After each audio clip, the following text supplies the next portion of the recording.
जोहार दोस्तों, मैं उरांव सर आप लोगों को स्वागत करता हूं आज का झारखंड जीके के क्लास में। आज का क्वेश्चन बहुत ही महत्वपूर्ण है जो आपके एग्जाम में 100% देखने को मिलेगा। तो समय को ना गंवाते हुए चलिए पहला क्वेश्चन शुरू करते हैं। लेकिन उससे पहले बता दें कि मेरा जितना भी वीडियो आप लोग देख रहे होंगे या देखते होंगे तो उसमें झारखंड जीके के जितना भी क्वेश्चन बनाए हैं उसमें इतिहास से थोड़ा सा क्वेश्चन कम है। तो क्या किए हैं हम कि आपके आगामी परीक्षा में जो आ सकते हैं संभावित क्वेश्चन वैसे क्वेश्चन लेकर आए हैं, लेकिन उसमें आज हम लोग देखेंगे क्या झारखंड के प्राचीन इतिहास, यानी कि इतिहास चैप्टर को शामिल कर रहे हैं। ठीक है, आज हम लोग देखेंगे झारखंड के प्राचीन इतिहास, कल मध्य इतिहास देखेंगे, फिर हम लोग आधुनिक इतिहास देखेंगे। इस तरह से इतिहास भाग का जो झारखंड जीके से क्वेश्चन छूट रहे हैं या थोड़ा कम डाले हैं वो भी आपका कवर हो जाएगा। जैसे मैंने आप लोगों को वादा किया है कि झारखंड जीके से कोई भी क्वेश्चन आपके एग्जाम में नहीं छूटने वाला चाहिए।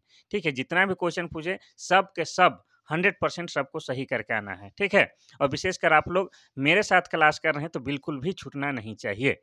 तो क्या करिए, आप लोग नोटबुक निकाल के बैठ जाइए और हम शुरू करते हैं आज का पहला क्वेश्चन। आज का क्वेश्चन जो है थोड़ा सा टफ लगेगा, हल्का टफ लगेगा आपको पढ़ने में, ज़्यादा मज़ा नहीं आएगा क्योंकि टफ लगता है तो मज़ा नहीं आता है। लेकिन एग्जाम के दृष्टिकोण से महत्वपूर्ण है भाइयों, तो पढ़ना ही पड़ेगा। ठीक है, चलिए शुरू करते हैं, बकवास कम करते हैं। देखिए, पहला क्वेश्चन कह रहा है कि झारखंड के किस स्थान से नवपाषाण कालीन सभ्यता का अवशेष प्राप्त हुए हैं? पहला है मारंग घाटू, दूसरा है खूंटी, तीसरा है तमाड़, चौथा है उपर्युक्त सभी। इसका सही आंसर क्या हो जाएगा? इसका सही आंसर हो जाएगा ऑप्शन नंबर डी, उपर्युक्त सभी। तो मारंग घाटू हो गया, खूंटी हो गया, तमाड़, इन तीनों जगह से आपका क्या है? झारखंड में नवपाषाण कालीन सभ्यता के अवशेष प्राप्त हुए हैं। ठीक है, कोई दिक्कत नहीं। अब खूंटी के बारे में थोड़ा सा आपको एक्सप्लेन कर देते हैं। तो खूंटी क्या है? झारखंड का एक जिला है और यह जिला बना है आपका 2007 ईस्वी में। तो ये जो है आपका रांची जिला से अलग करके बनाया गया है। किससे? रांची जिला से अलग करके खूंटी जिले का निर्माण किया गया है। और ये जो खूंटी जिला है, खूंटी जिला में ही आपका क्या है? भगवान बिरसा मुंडा का जन्म हुआ था। किस गांव में? तो उलीहातू गांव में आपका क्या है? बिरसा मुंडा जी का जन्म हुआ था खूंटी गांव में। ये भी आपको याद रखना है। साथ ही आपको बता दें कि खूंटी और लोहरदगा, खूंटी और लोहरदगा जो है झारखंड के 2 ऐसे ज़िले हैं जो किसी भी राज्य के साथ सीमा साझा नहीं करते हैं। यानी कि झारखंड में जो वर्तमान में 24 ज़िला हैं, उनमें से 22 ज़िला जो है किसी न किसी राज्य के साथ सीमा साझा करते हैं, लेकिन खूंटी और लोहरदगा जो है किसी भी राज्य के साथ सीमा साझा नहीं करते हैं। चलिए हम लोग देखते हैं क्वेश्चन नंबर 2। थोड़ा-सा इतिहास का सेक्शन है, इतिहास का भाग है, तो थोड़ा-सा आपको क्या है, कठिन लगेगा, लेकिन एग्ज़ाम के दृष्टिकोण से वीवीआईपी है, तो एकदम नोटबुक लेके ही बैठना है। देखिए, दूसरा नंबर का क्वेश्चन कहता है कि झारखंड के किस स्थान से प्रागैतिहासिक काल के शैलचित्र एवं प्राकृतिक गुफाएँ प्राप्त हुए हैं? पहला है भवनाथपुर गढ़वा, दूसरा है बरवाडीह लातेहार, तीसरा है नामकुम रांची, चौथा है घाटशिला पूर्वी सिंहभूम। इसका सही आंसर हो जाएगा आपका option number B, Bhawanathpur Garhwa. तो प्रागैतिहासिक काल के शैल चित्र और प्राकृतिक गुफा आपके कहाँ मिले हैं? गढ़वा में। और गढ़वा में भी कहाँ? तो भवनाथपुर में मिले हैं। ये आपको याद रखना है। अब गढ़वा का जिक्र हुआ है तो गढ़वा के बारे में बता दें। तो गढ़वा क्या है? झारखंड का सबसे पश्चिमी जिला है। क्या है? झारखंड का सबसे पश्चिमी जिला क्या है आपका? गढ़वा। और गढ़वा के बारे में आपको एक बात और याद रखना है कि झारखंड का एकमात्र जो है गढ़वा ऐसा जिला है जो 3 राज्यों के साथ सीमा साझा करता है। कौन-कौन? तो एक हो जाएगा आपका बिहार, ठीक है? एक हो गया बिहार, दूसरा हो गया आपका छत्तीसगढ़। कौन-सा? छत्तीसगढ़। और तीसरा हो जाएगा आपका यूपी अर्थात उत्तर प्रदेश। इस तरह से गढ़वा 3 राज्यों के साथ सीमा साझा करता है। ये भी आपको याद रखना है। चलिए देखते हैं हम लोग क्वेश्चन नंबर 3। क्वेश्चन नंबर 3 कहता है कि रामगढ़ के दामोदर नदी घाटी क्षेत्र से किस काल से संबंधित सामग्री प्राप्त हुए हैं? पहला है पूरा पाषाण काल, दूसरा है मध्य पाषाण काल, तीसरा है नव पाषाण काल, चौथा है ताम्रयुग। इसका सही आंसर हो जाएगा आपका ऑप्शन नंबर ए, पूरा पाषाण काल। तो रामगढ़ में जो दामोदर नदी घाटी क्षेत्र है वहां से आपका पूरा पाषाण काल का सामग्री प्राप्त हुआ है। ये आपको याद रखना है। अब यहाँ पर 2 चीज़ है जिसके बारे में हम एक्सप्लेन करेंगे तभी आगे बढ़ेंगे। एक तो हो जाएगा आपका रामगढ़ जिला और दूसरा दामोदर नदी। ठीक है? तो सबसे पहले हम लोग रामगढ़ जिला की बात करते हैं। तो रामगढ़ जिला जो है आपका 2007 ईस्वी में जिला बना है और ये झारखंड का 24वां जिला है। और रामगढ़ के बारे में आपको याद रखना है कि रामगढ़ जो है क्या है? क्षेत्रफल की दृष्टि से क्या है? क्षेत्रफल की दृष्टि से झारखंड का सबसे छोटा जिला है। ये भी आपको याद रखना है।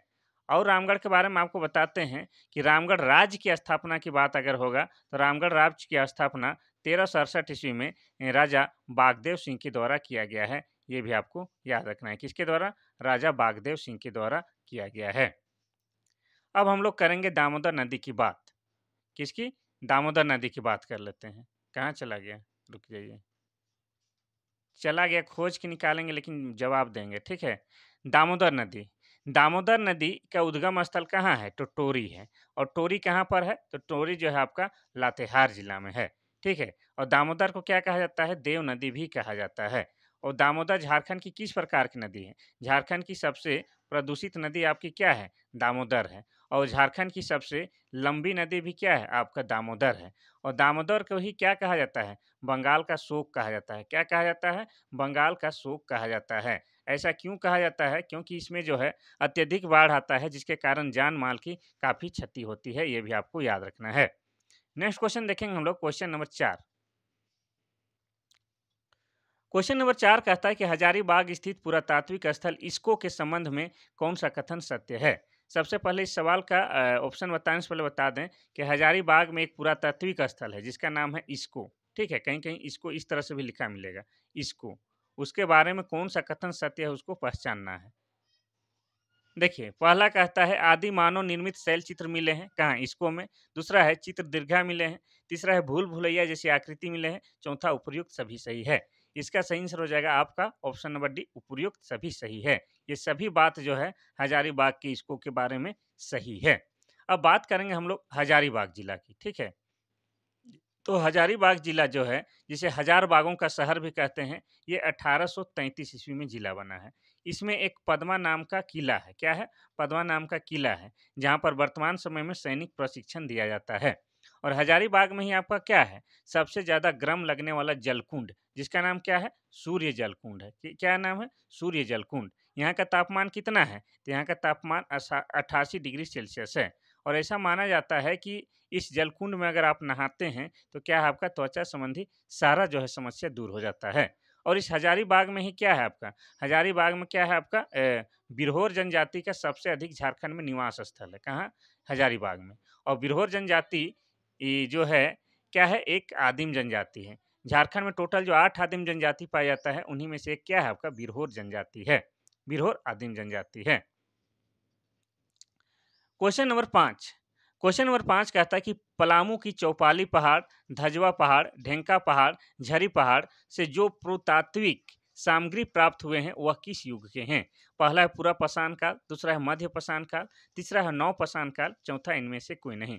तो देखिए, इस टाइप का क्वेश्चन आपको थोड़ा सा हार्ड लगेंगे, लेकिन 2 बार अगर आप इस वीडियो को देखते हैं, रिपीट देखते हैं, तो यकीन मानिए आपके भेजा में इस तरह से घुस जाएंगे कि आपको लगेगा अरे वाह, ये तो कठिन था ही नहीं।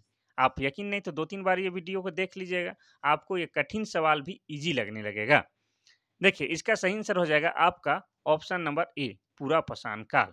तो पलामू की चौपाली पहाड़ी, धजवा पहाड़, ढेंका पहाड़ और झरी पहाड़ में जो पुरातात्विक सामग्री मिला है, वह पूरा पाषाण काल का है। ये भी आपको याद रखना है। नेक्स्ट क्वेश्चन देखते हैं हम लोग, क्वेश्चन नंबर 6। क्वेश्चन नंबर 6 कहता है कि चाणक्य ने अपनी रचना अर्थशास्त्र में झारखंड को किस नाम से संबोधित किया है? पहला है कुकुट देश, दूसरा है मुरुंड, तीसरा है पुंडरिक देश, चौथा है नाग देश। इसका सही आंसर हो जाएगा आपका ऑप्शन नंबर ए, कुकुट देश। तो आपको बता दें, चाणक्य, चाणक्य का ही दूसरा नाम क्या है आपका? विष्णुगुप्त है, ठीक है। विष्णुगुप्त चाणक्य को ही कहा जाता है। और इसका और एक नाम है जो याद नहीं आ रहा है। तो इनकी एक पुस्तक है जो कि काफ़ी प्रसिद्ध है, जिसका नाम क्या है? अर्थशास्त्र। सुनने में ये अर्थशास्त्र है, लेकिन ये आपका इकोनॉमी पर आधारित नहीं है। ये अर्थशास्त्र जो है आपका राजनीति पर आधारित है। और इसमें आपको झारखंड को किस नाम से बुलाया गया है? कुकुट देश के नाम से बुलाया गया है। ये भी आपको याद करना है, ठीक है। चलिए नेक्स्ट क्वेश्चन देखते हैं हम लोग, क्वेश्चन नंबर 7। क्वेश्चन नंबर 7 कहता है कि किस पुराण में झारखंड को मुरुंड कहा गया है? पहला है वायु पुराण, दूसरा है विष्णु पुराण, तीसरा है नारद पुराण, चौथा इनमें से कोई नहीं। इसका सही आंसर हो जाएगा आपका ऑप्शन नंबर ए, वायु पुराण। वायु पुराण में झारखंड को क्या कहा गया है? मुरुंड कहा गया है। ये भी आपको याद रखना है। तो इस तरह के क्वेश्चन 100% 2-3 क्वेश्चन आपको आपके जो प्रतियोगी परीक्षा होने वाले हैं उसमें दिखाई देने वाले हैं। तो आपको पता होगा कि झारखंड उत्पाद सिपाही को जो क्या है आपका फिजिकल एग्ज़ाम हुए बहुत दिन हो गया है और उसका रिटेन एग्ज़ाम होना बाकी है, तो बहुत देर हो रहा है इसीलिए क्या है उसका आंदोलन शुरू होने वाला है। तो उसमें क्या होगा कि आपका ये प्रेशर में आके क्या है जेएसएससी आपका एग्ज़ाम तुरंत से तुरंत करा देगा। तो आप लोग एकदम पढ़ते रहिए, ठीक है? क्वेश्चन नंबर 8 कहता है कि प्राचीन काल में मगध क्षेत्र से दक्षिण भारत की ओर जाने वाला मार्ग कहाँ से होकर जाता था? पहला है बंगाल, दूसरा है कलिंग, तीसरा है झारखंड, चौथा है छत्तीसगढ़। इसका सही आंसर हो जाएगा आपका ऑप्शन नंबर सी झारखंड। तो देखिए मगध क्षेत्र यानी कि बिहार, बिहार से बिहार से दक्षिण की ओर आप जाइएगा तो झारखंड ही पड़ेगा। जैसे आपको पता है कि हम लोग का झारखंड किस प्रकार है, इस प्रकार से चतुर्भुजाकार है। और एक बार बनाते हैं, थोड़ा ढंग से बनाते हैं, ठीक है? कहाँ चल जाता है? थोड़ा ढंग से बनाते हैं। तो झारखंड का अगार अगर आपको पूछेगा तो क्या हो जाएगा? चतुर्भुजाकार। और यहाँ पर आपका उत्तर में क्या है? बिहार है। तो बिहार ही क्या था? आपका मगध क्षेत्र था। अगर मगध क्षेत्र से दक्षिण यानी नीचे की ओर जाइएगा तो क्या होगा ये? झारखंड है। तो यही हो जाएगा आपका ऑप्शन नंबर सी झारखंड हो जाएगा। और ये कलिंग किसको कह रहा है? कलिंग पहले उड़ीसा को ही कलिंग बोला जाता था। क्या कहा जाता था उड़ीसा को? कलिंग कहा जाता था। अब आपको बता देते हैं कि झारखंड का आकार कैसा है? चतुर्भुजाकार है। कैसा है? चतुर्भुजाकार है। और झारखंड जो है 5 राज्यों के साथ सीमा साझा करता है। आपका पूरब में क्या है? पूरब में पश्चिम बंगाल के साथ और उत्तर में बिहार के साथ, दक्षिण में उड़ीसा के साथ और पश्चिम में आपका उत्तर प्रदेश और छत्तीसगढ़ के साथ। ठीक है? इस तरह से झारखंड जो है 5 राज्यों के साथ सीमा साझा करता है। जिसमें अगर आपको पूछे कि पूरब से पश्चिम झारखंड की लंबाई कितनी किलोमीटर है? तो 463 किलोमीटर पूरब से पश्चिम झारखंड की लंबाई है। अगर आपसे पूछे कि उत्तर से दक्षिण झारखंड की लंबाई कितनी है? तो 380 किलोमीटर झारखंड की लंबाई उत्तर से दक्षिण है। ये भी आपको याद रखना है। चलिए हम देखते हैं क्वेश्चन नंबर 9। क्वेश्चन नंबर 9 कहता है कि गुप्त काल में झारखंड के किस क्षेत्र में पत्थरों को काटकर बौद्ध मंदिर बनाए जाते थे? पहला है सिंहभूम, दूसरा है हजारीबाग, तीसरा है पलामू, चौथा है रांची। इसका सही आंसर हो जाएगा आपका ऑप्शन नंबर बी हजारीबाग। तो गुप्त काल में झारखंड में हजारीबाग में जो है पत्थर को काट कर क्या है बौद्ध मंदिर बनाए गए हैं या बौद्ध मंदिर बनाए जाते थे, ये आपको याद रखना है। अब हजारीबाग की बात करेंगे तो हजारीबाग कब बना है जिला? 1833 ईस्वी में। और हजारीबाग में क्या है आपका पद्मा नाम का किला है, जहाँ पर वर्तमान समय में क्या हो रहा है? सैनिक प्रशिक्षण हो रहा है, ये भी आपको याद रखना है। और हजारीबाग में ही आपका क्या है? झारखंड का सबसे अधिक गर्म लगने वाला जलकुंड है, जिसका नाम क्या है? सूर्य जलकुंड। और यहाँ का तापमान कितना है? 88 डिग्री सेल्सियस है। और यहाँ पर नहाने से क्या होता है? ऐसी मान्यता है कि त्वचा संबंधी जो रोग हैं फोड़ा फुंसी वाला वो समाप्त हो जाता है। क्वेश्चन नंबर 10 कहता है कि मगध सम्राट कौन-सा होना चाहिए कि क्या है? सवाल अधूरा लग रहा है। मगध सम्राट का अधिकार झारखंड क्षेत्र पर था। किस मगध सम्राट का अधिकार झारखंड क्षेत्र पर भी था? पहला है अजातशत्रु, दूसरा है जरासंध, तीसरा है बिंबिसार, चौथा है उदयन। इसका सही आंसर हो जाएगा आपका option number B Jarasandh. Jarasandh एक मगध का सम्राट था और उसका अधिकार जो है आपका झारखंड क्षेत्र पर भी था, ये आपको याद रखना है। मगध जब की बात किया जा रहा है तो आप समझ लीजिए बिहार की बात हो रहा है, ठीक है? बिहार को ही हम लोग मगध बोलते हैं और बिहार का ही हिस्सा क्या था आपका झारखंड। इसीलिए क्या है ये सामान्य बात है कि मगध का सम्राट का अधिकार क्षेत्र झारखंड पर भी था। और किसके समय? तो जरासंध के समय, ये आपको याद रखना है।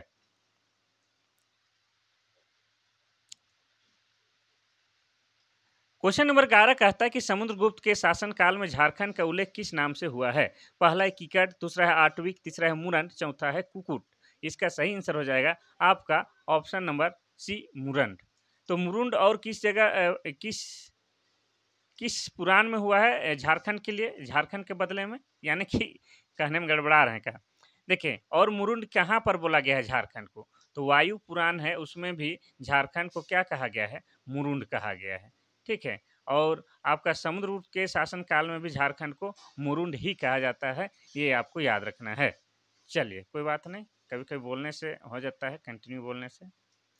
देखिए, क्लास बिल्कुल लाइव तो नहीं है, ये रिकॉर्डेड क्लास होता है, लेकिन आपको बता दें लाइव के समान ही है। इसमें कोई एडिटिंग नहीं होता है, कंटिन्यू एक एक लगातार जो है बिना साँस रोके, बिना पानी पिए हम क्लास को रिकॉर्ड करते हैं, ठीक है? थोड़ा-सा सिस्टम की आवश्यकता है, नहीं तो हम आपके सामने लाइव आएँगे और आपको पढ़ाएँगे। देखिए क्वेश्चन नंबर 12 कहता है कि झारखंड के किस स्थान से गुप्तकालीन पुरातात्विक अवशेष प्राप्त हुए हैं। पहला है पिठोरिया, दूसरा है सतगांव, तीसरा है महुदी पहाड़, चौथा है उपरोक्त सभी। इसका सही आंसर हो जाएगा आपका ऑप्शन नंबर डी, उपरोक्त सभी। झारखंड का जो गुप्तकालीन पुरातात्विक अवशेष प्राप्त हुए हैं वो पिठोरिया गांव से भी हुआ है, सतगांव से भी हुआ है और महुदी पहाड़ से भी हुआ है। तो क्या हो जाएगा, उपरोक्त सभी हो जाएगा। क्वेश्चन नंबर 13, क्वेश्चन नंबर 13 कहता है कि किस नागवंशी राजा ने 64 ईस्वी में नागवंशी राज की स्थापना छोटा नागपुर में की थी। पहला है मुकुट राय, दूसरा है गजघंट राय, तीसरा है फनी मुकुट राय, चौथा है मदन राय। इसका सही आंसर हो जाएगा ऑप्शन नंबर सी, फनी मुकुट राय। तो फनी मुकुट राय के द्वारा 64 ईस्वी में क्या है आपका नागवंश की स्थापना की गई थी। किसकी, नागवंश की स्थापना किया गया था, जिसे आप क्या कह सकते हैं, प्रथम शताब्दी में नागवंश की स्थापना हुई थी, ये भी आप कह सकते हैं। और नागवंशियों का ही एक शासक था, कौन, दुर्जन साल। कौन, दुर्जन साल। कहाँ जा रहा है, दुर्जन साल। और दुर्जन साल के द्वारा ही आपका शीशे में क्या है, शीशे में आपका नवरत्नगढ़ किला का निर्माण किया गया है। और दुर्जन साल को ही क्या है आपका जहांगीर के द्वारा, जहांगीर कौन था, मुगल शासक, तो जहांगीर के द्वारा 11 साल के लिए कैद कर लिया गया था। कैद करके कहाँ रखा गया था, तो रखा गया था आपका ग्वालियर के किला में। कहाँ, ग्वालियर के किला में। और हीरे की अच्छी परख होने के कारण दुर्जन साल को बाद में जहांगीर छोड़ देता है, ये भी आपको याद रखना है। नेक्स्ट क्वेश्चन हम लोग देखते हैं, क्वेश्चन नंबर 14। क्वेश्चन नंबर 14 कहता है कि निम्न में से कौन नागवंशी राजा समुद्रगुप्त के समकालीन थे। पहला है प्रताप राय, दूसरा है कंदर्प राय, तीसरा है मदन राय, चौथा उपयुक्त सभी। इसका सही आंसर हो जाएगा आपका ऑप्शन नंबर डी, उपयुक्त सभी। ये सभी जो है आपका नागवंशी राजा हैं और समुद्रगुप्त के समकालीन हैं, ये भी आपको याद रखना है। यानी कि समुद्रगुप्त का शासन बहुत लंबे समय तक चला था। उस समय ये तीनों जो हैं क्या है आपके नागवंशी राजा हैं, ये सभी का उनके समुद्रगुप्त के समकालीन माने जाते हैं, ये आपको याद रखना है।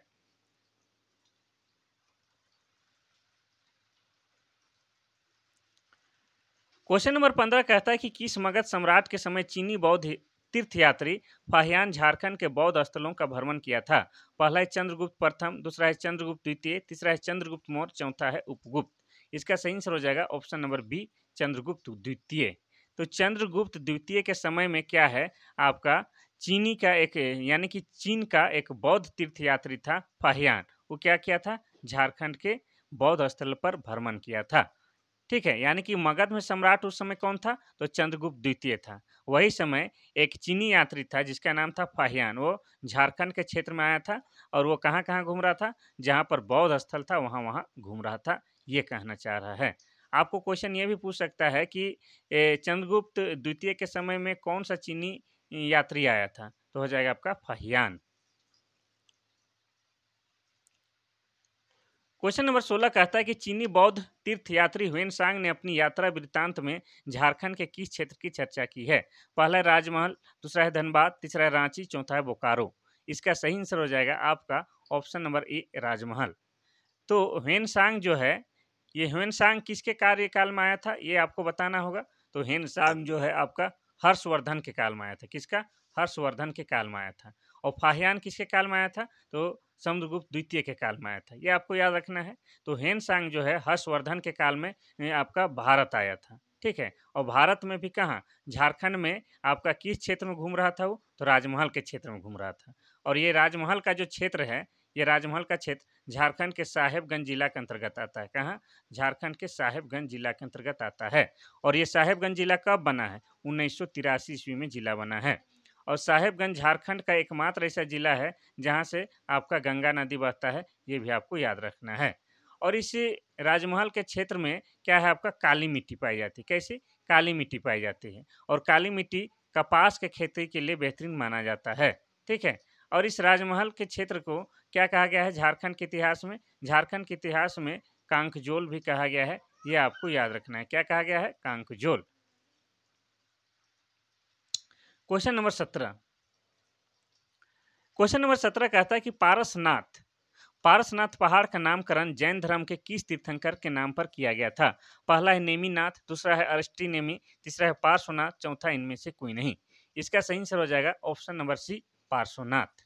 तो आपको पता है कि जैन धर्मियों में जैन धर्मावलंबियों में टोटल 24 तीर्थंकर हुए। कितने? 24 तीर्थंकर। इनके जो 23वें तीर्थंकर थे कौन? पार्श्वनाथ। ये 23वें तीर्थंकर पार्श्वनाथ के नाम पर ही उस पहाड़ी के नाम पार्श्वनाथ पहाड़ रखा गया है। जबकि पार्श्वनाथ पहाड़ का दूसरा नाम क्या है आपका? समेत शिखर है। लेकिन ये जैनों के जो 23वें तीर्थंकर है पार्श्वनाथ, उन्हीं के नाम पर इस पहाड़ी का नाम पार्श्वनाथ पहाड़ रखा गया है। और ये जो पार्श्वनाथ की पहाड़ है, पार्श्वनाथ की पहाड़ जो है आपका झारखंड का सबसे ऊंचा पर्वत श्रृंखला है। ये भी आपको याद रखना है। अगर मीटर में बात किया जाए तो 1365 मीटर इसकी ऊंचाई है। ये भी आपको याद रखना है। और ये किस जिला के अंतर्गत आता है? ये है आपका पार्श्वनाथ पहाड़ गिरिडीह जिला के अंतर्गत आता है। कौन सा? गिरिडीह जिला के अंतर्गत आता है।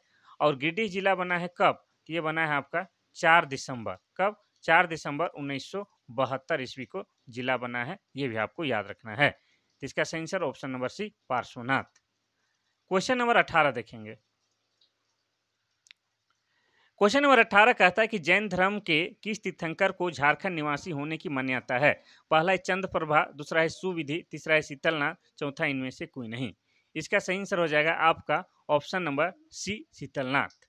शीतलनाथ आपको बता दें, पहली बात तो शीतलनाथ जैनियों के जो टोटल 24 तीर्थंकर हुए थे उनमें से शीतलनाथ कौन से? 10वें तीर्थंकर थे शीतलनाथ।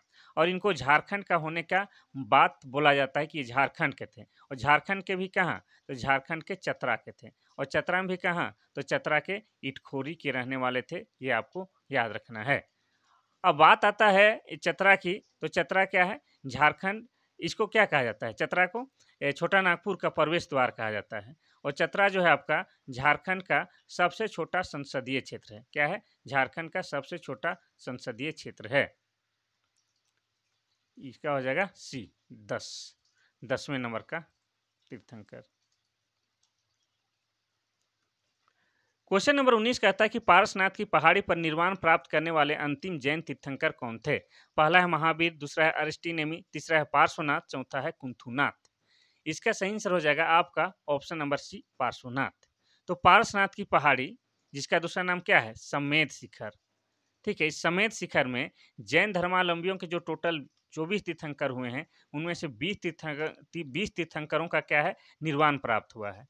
ठीक है, उनमें से एक कौन है? आपके 23वें तीर्थंकर पार्श्वनाथ हैं। तो यहाँ पर क्या पूछा है? पार्श्वनाथ की पहाड़ी पर निर्वाण प्राप्त करने वाले अंतिम जैन तीर्थंकर कौन थे? तो पार्श्वनाथ। और पार्श्वनाथ जैन धर्मावलंबियों के 23वें तीर्थंकर थे। ये भी आपको याद रखना है।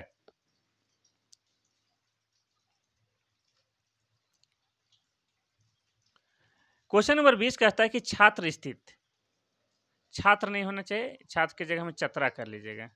चतरा स्थित प्राचीन भद्रकाली मंदिर को जैनी क्या संबोधित करते हैं? जैनी से मतलब जैन धर्मावलंबी। ठीक है, तो जैनी क्या संबोधित करते हैं? पहला है भदुली माता, दूसरा है जैनी माता, तीसरा है कलेश्वरी माता और चौथा है दुर्गा माता। इसका सही आंसर हो जाएगा ऑप्शन नंबर ए भदुली माता।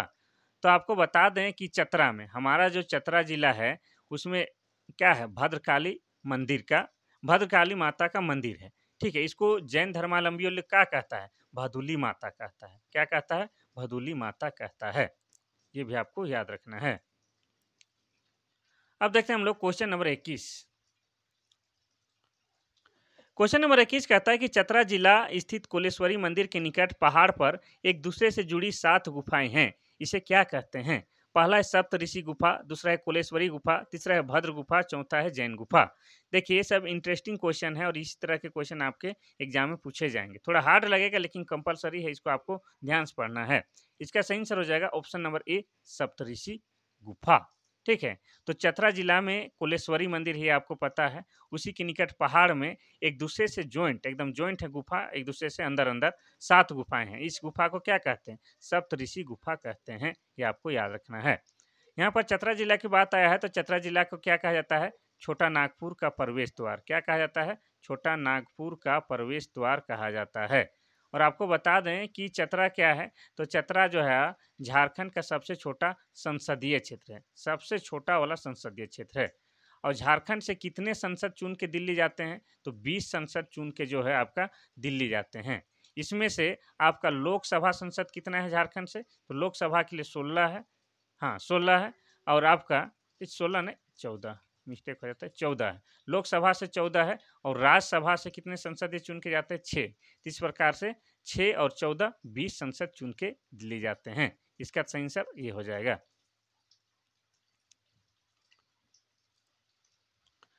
क्वेश्चन नंबर 22 कहता है कि चतरा जिले के कोल्हुआ पहाड़ के संबंध में कौन सा कथन सत्य है। तो चतरा जिला में एक क्या है, कोल्हुआ पहाड़ है, उसके बारे में एक 4 कथन दिया गया है, जो सही है उसको हम लोग को पहचानना है। पहला है, इस पहाड़ पर प्राचीन कालीन जैन प्रतिमाएं हैं। दूसरा, इस पहाड़ के निकट दास में तीर्थंकर, यहाँ दास में नहीं होना चाहिए, 10वें, ठीक है, 10वें तीर्थंकर शीतलनाथ का चरण चिन्ह अंकित है। तीसरा, यहाँ पर 9 अरे यार 9 सर्व क्षेत्रक युक्त जैन तीर्थंकरों की प्रतिमाएं है। देखिए ध्यान से आप लोग एक बार पढ़ लीजिएगा, कुछ कुछ टाइपिंग मिस्टेक था तो पढ़ने में दिक्कत हुआ। तो इसका सही आंसर क्या होगा, ठीक है, इसका सही आंसर हो जाएगा आपका ऑप्शन नंबर डी, उपरोक्त बात सभी सही है। तो चतरा में जो कोल्हुआ पहाड़ है उसके बारे में यहाँ पर 3 कथन दिया गया है, तीनों के तीनों सही है। इस पहाड़ पर क्या है, प्राचीन कालीन जैन प्रतिमाएं हैं, सही बात है। इस पहाड़ के निकट 10वें तीर्थंकर शीतलनाथ का चरण यानी कि उसका पैर के चिन्ह है, ये भी सही है। यहाँ पर 9 सर्व क्षेत्र युक्त और जैन तीर्थंकरों की क्या है, प्रतिमाएं हैं, ये भी सही है। अब देखेंगे क्वेश्चन नंबर 23। क्वेश्चन नंबर 23 कहता है कि इटखोरी का बौद्धकालीन नाम क्या था। पहला है, इटखोरी का बौद्धकालीन नाम क्या था। पहला है इटखोई, दूसरा है इटखोरी, तीसरा है बुड़खोरी, चौथा है इनमें से कोई नहीं। इसका सही आंसर हो जाएगा ऑप्शन नंबर ए, इटखोई। तो हमारा चतरा जिला में क्या है, चतरा जिला में इटखोरी का बौद्धकालीन नाम क्या है, ये पूछ रहा है ना। अच्छा, चतरा में आपका इटखोरी है और इटखोरी को बुद्ध काल के समय में क्या कहा जाता है, ये पूछ रहा है। तो इसका सही आंसर हो जाएगा आपका ए, इटखोई। ईटखोई से ही क्या बना है, इटखोरी बना है, ये आपको याद रखना है। तो इटखोरी को पहले क्या कहा जाता था, ईटखोई कहा जाता है, ठीक है, ये याद रखना है। सवाल को पहले समझ लीजिएगा फिर उत्तर दीजिएगा तो आसान हो जाता है। अब देखिए क्वेश्चन नंबर 24। क्वेश्चन नंबर 24 कहता है कि चीनी बौद्ध तीर्थयात्री फाहियान ने अपनी किस यात्रा वृत्तांत पुस्तक में इटखोरी का उल्लेख किया है। पहला है फो को क्वी, दूसरा है हु यू को, तीसरा है कोहू फो और चौथा है सी यू की। इसका सही आंसर हो जाएगा आपका ऑप्शन नंबर ए, फो को क्वी। तो आपको बता दें कि चीन का जो बौद्ध तीर्थयात्री था जिसका नाम क्या था, फाहियान। फाहियान किसके समय में आया था, तो चंद्रगुप्त द्वितीय के समय में आया था। तो चंद्रगुप्त द्वितीय के समय में आया था, उस समय इन्होंने एक पुस्तक लिखी है, ठीक है, जिसमें इटखोरी का भी चर्चा किया है। उस पुस्तक का नाम क्या है वो कहना चाह रहा है। तो उस पुस्तक का नाम क्या है, फोको क्वी है, ये आपको याद रखना है। और ह्वेन साग क्या लिखा था, ह्वेन साग का किताब का क्या नाम है, सी यू की, कोई दिक्कत नहीं। और फोको क्वी ये हो गया आपका फाहियान का है, कोई दिक्कत नहीं। आगे बढ़ते हैं। थोड़ा सा प्राचीन इतिहास से संबंधित आज क्वेश्चन है, तो आप लोग को थोड़ा सा दिक्कत हो रहा होगा क्योंकि आप लोग को इसका उत्तर आ नहीं रहा होगा। तो क्या हो रहा होगा कि आप बहुत ही परेशान या दिक्कत सोच रहे होंगे, या तो अपने आप को बड़ा ही बेवकूफ़ समझ रहे होंगे क्योंकि आ ही नहीं रहा है क्वेश्चन, तो क्या कीजिएगा। नहीं, देखिए 25 नंबर का क्वेश्चन क्या कह रहा है कि पश्चिमी सिंहभूम के किस स्थान से बौद्धकालीन ब्राह्मी लिपि के शिलालेख का अन्य वस्तुएं प्राप्त हुए हैं। पहला है महादेवशाला, दूसरा है बेनी सागर, तीसरा है आनंदपुर, चौथा है मनोहरपुर। तो यहाँ पर पूछ रहा है कि पश्चिमी सिंहभूम के किस स्थान से बौद्धकालीन ब्राह्मी लिपि के शिलालेख तथा अन्य वस्तुएं प्राप्त हुए हैं। तो इसका सही आंसर हो जाएगा ऑप्शन नंबर बी, बेनी सागर, ठीक है, बेनी सागर से। किस स्थान से, तो बेनी सागर से ये प्राप्त हुए हैं। और बेनी सागर कहाँ है, तो आपका पश्चिमी सिंहभूम में है। और पश्चिमी सिंहभूम जिला कब बना, 1999 ईस्वी में। और पश्चिमी सिंहभूम में ही एगो आपका क्या है, चिड़िया नाम का जगह है, क्या है, चिड़िया। और चिड़िया क्या है, लो अयस्क के लिए झारखंड में प्रसिद्ध है, ये भी आपको याद रखना है।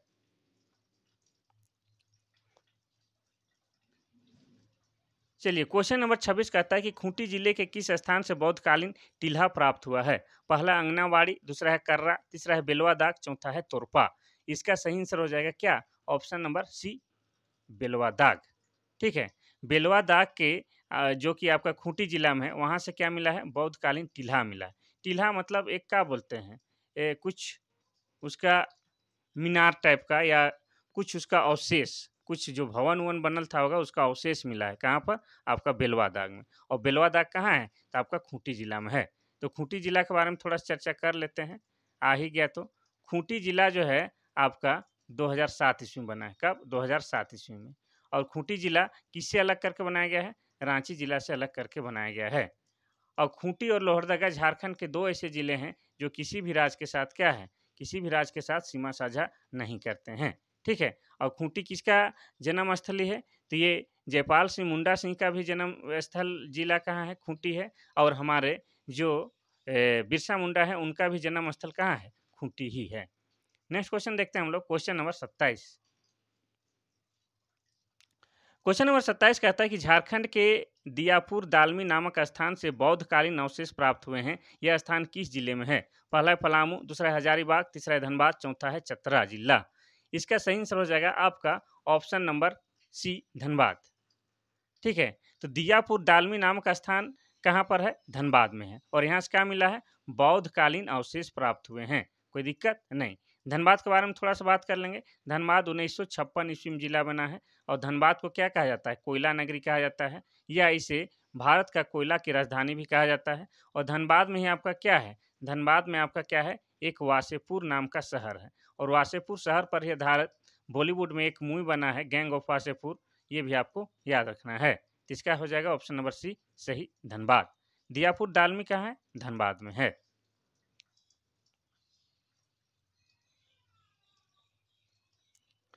क्वेश्चन नंबर 28 कहता है कि धनबाद के किस स्थान पर 5-7 किलोमीटर के दायरे में बौद्ध कालीन अवशेष बिखरे हुए हैं? पहला है बुधपुर, दूसरा है दालमी, तीसरा है डांगी पहाड़, चौथा है चिसगांव। इसका सही आंसर हो जाएगा आपका ऑप्शन नंबर ए, बुधपुर। तो धनबाद में एक जगह है, क्या है? बुधपुर है। बुधपुर में आपके 5-7 किलोमीटर के आसपास, मतलब उसका राउंड में बौद्ध कालीन जो है अवशेष इधर उधर बिखरे हुए मिलते हैं। ये आपको याद रखना है। ठीक है? अब बात करेंगे धनबाद की। तो धनबाद जो है क्या है आपका? धनबाद को कोयला नगरी भी कहा जाता है। क्या कहा जाता है? कोयला नगरी कहा जाता है। नेक्स्ट क्वेश्चन देखते हैं हम लोग, क्वेश्चन नंबर 29।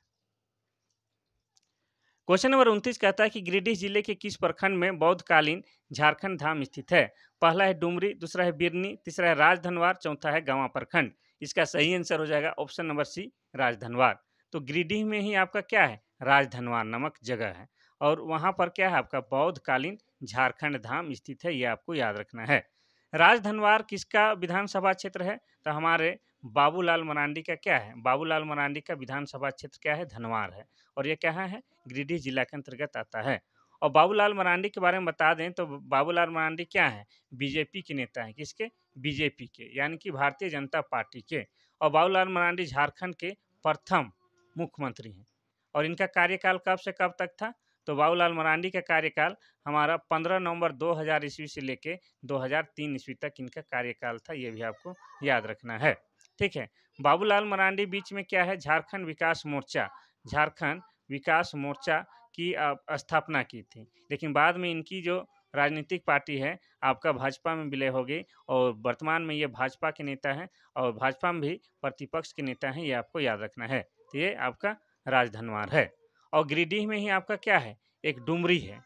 और डुमरी से कौन है आपके विधायक? तो डुमरी से विधायक हैं आपके टाइगर जयराम महतो। कौन? टाइगर जयराम महतो विधायक हैं। ये आपको याद रखना है, जो कि काफ़ी सोशल मीडिया में चर्चा में बने रहते हैं। ठीक है? तो डुमरी विधायक कौन है? टाइगर जयराम महतो। गिरिडीह जिला का जिक्र आया है तो गिरिडीह जिला के बारे में थोड़ा सा बता देते हैं। तो गिरिडीह जिला बना है कब? गिरिडीह जिला बना है आपका 4 दिसंबर 1972 ईस्वी में। कब? 4 दिसंबर 1972 ईस्वी को। और गिरिडीह जिला में ही आपका क्या है? आपका पारसनाथ की पहाड़ी है। क्या है? पारसनाथ की पहाड़ी है। और पारसनाथ की पहाड़ी का दूसरा नाम क्या है? समेत शिखर है। ठीक है? और इसका नाम पारसनाथ पहाड़ी कैसे हुआ? तो जैन धर्मावलंबियों के जो 23वें तीर्थंकर हैं, कौन? 23वें तीर्थंकर, जिसका नाम क्या था? पार्श्वनाथ। उन्हीं के नाम पर इस पहाड़ी का नाम पार्श्वनाथ पहाड़ी पड़ा। और ये जो पार्श्वनाथ की पहाड़ी है वो क्या है? झारखंड की सबसे ऊंची पर्वत श्रृंखला है। मीटर में बात किया जाए तो यह 1365 मीटर है। कितना? 1365। और अगर इसको फीट में मापा जाए तो 4448 भी रहता है। कहीं पर थोड़ा बहुत 19-20 हो सकता है। ठीक है? चलिए, तो इसका हो जाएगा option number C, Rajdhanwar. Question number 30 देखते हैं। क्वेश्चन नंबर 30 कहता है कि पलामू के किस स्थान पर बौद्ध काल में बौद्ध विहार हुआ करता था? पहला है परो, दूसरा है पलमा, तीसरा है पवनपुर, चौथा है गोलमारा। इसका सही आंसर हो जाएगा आपका ऑप्शन नंबर ए परो। तो पलामू में एक स्थान है परो नाम का, उस स्थान पर पहले बौद्ध विहार हुआ करता था, ये आपको याद रखना है। बौद्ध विहार का मतलब हो गया जहाँ पर बौद्ध भिक्षु रुका करते थे, उनके ठहरने या रुकने का स्थान को ही विहार कहते हैं। ठीक है, कोई दिक्कत नहीं। क्वेश्चन नंबर 31, क्वेश्चन नंबर 31 कहता है कि रांची के जोन्हा जलप्रपात के निकट से किसकी मूर्ति पाई हुई है, प्राप्त हुई है? पहला है महावीर, दूसरा है विष्णु, तीसरा है शिव, चौथा है गौतम बुद्ध। इसका सही आंसर हो जाएगा option number D Gautam Buddha. तो रांची जिला के अंतर्गत एक जोन्हा जलप्रपात है, किस नदी पर है? तो आपका राढ़ू नदी पर है। कहाँ? राढ़ू नदी पर। ठीक है, और जोन्हा जलप्रपात को ही गौतम धारा जलप्रपात भी कहते हैं। क्या कहते हैं? गौतम धारा जलप्रपात कहते हैं। ऐसा इसलिए कहते हैं क्योंकि ऐसी मान्यता है कि इस जोन्हा जलप्रपात में गौतम बुद्ध कभी आए थे और उसमें स्नान किए थे, वहाँ पर रुके थे, इसलिए उस जलप्रपात को गौतम धारा जलप्रपात भी कहते हैं। ये आपको याद रखना है। ठीक है, तो इसमें किसकी मूर्ति है इसके निकट में? गौतम बुद्ध की मूर्ति इसके निकट में प्राप्त हुई है, ये आपको याद रखना है।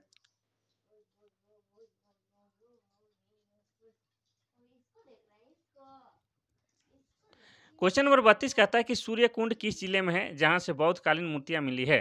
पहला है चतरा जिला, दूसरा है हजारीबाग, तीसरा है कोडरमा, चौथा है धनबाद। इसका सही आंसर हो जाएगा आपका ऑप्शन नंबर बी हजारीबाग। तो आपको बताया है कि झारखंड में सबसे अधिक गर्म लगने वाला जलकुंड कहाँ है? आपका हजारीबाग में, जिसका नाम क्या है? सूर्यकुंड जलकुंड है। और इसका तापमान कितना है? 88 डिग्री सेल्सियस है।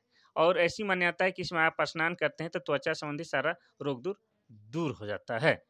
अब बात करेंगे हजारीबाग जिले की। पहले बता चुके हैं, फिर भी बताएंगे, बार बार बताएंगे, 2-4 मिनट अधिक लगे क्या दिक्कत है, लेकिन आपको कंठस्थ रटा के ही छोड़ेंगे। तो हजारीबाग जिला बना है 1833 ईस्वी में। कब? 1833 ईस्वी में। हजारीबाग में एक पद्मा नाम का किला है।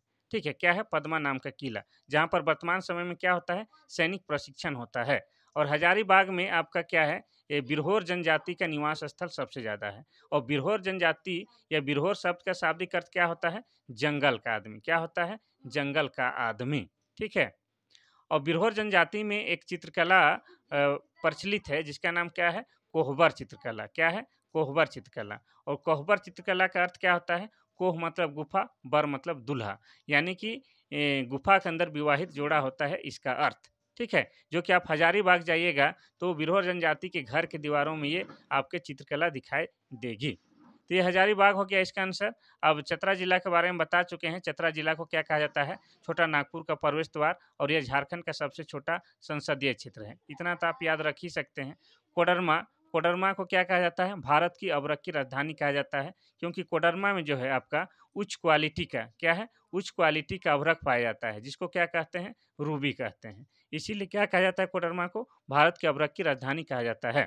इसके अलावा कोडरमा के अलावा झारखंड के और भी जिले हैं, जैसे हो गया आपका हजारीबाग और गिरिडीह। इन जिलों में भी आपका क्या है? इन जिलों में भी आपका अबरख पाया जाता है। और इन जिलों में ही आपका क्या है? अबरख मूलक की मिट्टी पाई जाती है। कैसे? अबरख मूलक की मिट्टी। और अबरख मूलक मिट्टी की पहचान क्या है? इनकी जो रंग है हल्का गुलाबी रंग का। क्या है? हल्का गुलाबी रंग का होता है और चमकीला होता है। किसका? अबरख मूलक मिट्टी का। आज का आखिरी क्वेश्चन देखते हैं हम लोग, क्वेश्चन नंबर 33। क्वेश्चन नंबर 33 कहता है कि बौद्ध कालीन संप्रदाय से संबंधित योगिनी मंदिर कहाँ स्थित है? पहला है गोड्डा जिला, दूसरा है हजारीबाग, तीसरा है चतरा जिला, चौथा है सिंहभूम जिला। इसका सही आंसर हो जाएगा आपका ऑप्शन नंबर ए गोड्डा जिला। तो गोड्डा जिला में क्या है आपका? योगिनी मंदिर कहाँ है? गोड्डा जिला में। इतना आपको याद रखना है। और गोड्डा जिला कब बना है? 1983 ईस्वी में। ये आपको याद रखना है। ठीक है, हजारीबाग के बारे में बता चुके हैं, चतरा जिला के बता चुके हैं, सिंहभूम। तो सिंहभूम जिला के अंतर्गत दो जिला आता है आपका, कौन कौन आता है? पूर्वी सिंहभूम, पूर्वी सिंहभूम जो कि 1990 में बना है, और एक आता है आपका पश्चिमी सिंहभूम। और पश्चिमी सिंहभूम भी कब बना है? 1990 ईस्वी में बना है। तो ये जो था आज का आपका झारखंड का प्राचीन इतिहास से संबंधित जो क्वेश्चन बन सकते थे, वही क्वेश्चन को लेकर आए थे। ठीक है, कल हम लोग मध्यकालीन इतिहास भी देखेंगे, फिर आधुनिक इतिहास भी देखेंगे। इस तरह से झारखंड जीके का बहुत सारा हम क्लास कराए हैं, लेकिन इतिहास का चैप्टर थोड़ा-सा कम शामिल किए हैं। तो मेरा विचार या प्रयास यह था कि इतिहास का भी क्वेश्चन को शामिल करें, ताकि आप झारखंड जीके में कोई भी क्वेश्चन ऐसा आए जिसमें नहीं सक रहे हैं या नहीं देख रहे हैं, ऐसा आपको महसूस ना हो। ठीक है? और बाकी आप लोग जिस तरह से प्यार सपोर्ट दे रहे हैं, वैसे ही बने रहिए और पढ़ाई करते रहिए, और जाने से पहले एक बार लाइक तो ज़रूर कीजिएगा, ताकि हमें क्या है, थोड़ा-सा उत्साह बढ़ता है और अगले दिन हर सिचुएशन में क्लास लाने के लिए हम मजबूर हो जाते हैं। ठीक है? तो पहले क्लास को लाइक कीजिए, फिर क्या कीजिए, अपने छोटे भाई, बड़े भाई, छोटी बहन, बड़ी बहन सबको क्लास को शेयर कीजिए। ठीक है? इतना तो आप कर ही सकते हैं। हम कल फिर से लेके आएँगे आपके लिए एक फ्रेश और नया क्लास, जो कि मज़ा तो आएगा ही, साथ ही क्या है, आपके एग्ज़ाम के दृष्टिकोण से महत्वपूर्ण होगा। अगर आपको लगता है कि सर को भी कुछ सलाह देना है या सर के बारे में भी कुछ-कुछ कहना है, तो आप लोग क्या कीजिएगा, मेरा जो व्हाट्सएप नंबर है 93 34 40 05 26, उसमें मैसेज या व्हाट्सएप के माध्यम से बात कर सकते हैं। ठीक है? कॉल नहीं कीजिएगा, थोड़ा-सा उठा नहीं पाएँगे तो आपको लगेगा कि सर फ़ोन उठा नहीं रहा है, ये बात हो सकता है। तो मैसेज या व्हाट्सएप कीजिएगा, जैसे ही फुर्सत होंगे हम आपका सवाल का जवाब ज़रूर देंगे, या कोई सुझाव देंगे तो उसका भी हम स्वीकार करेंगे। ठीक है? तो आज के लिए बस इतना सा ही। थैंक यू, धन्यवाद।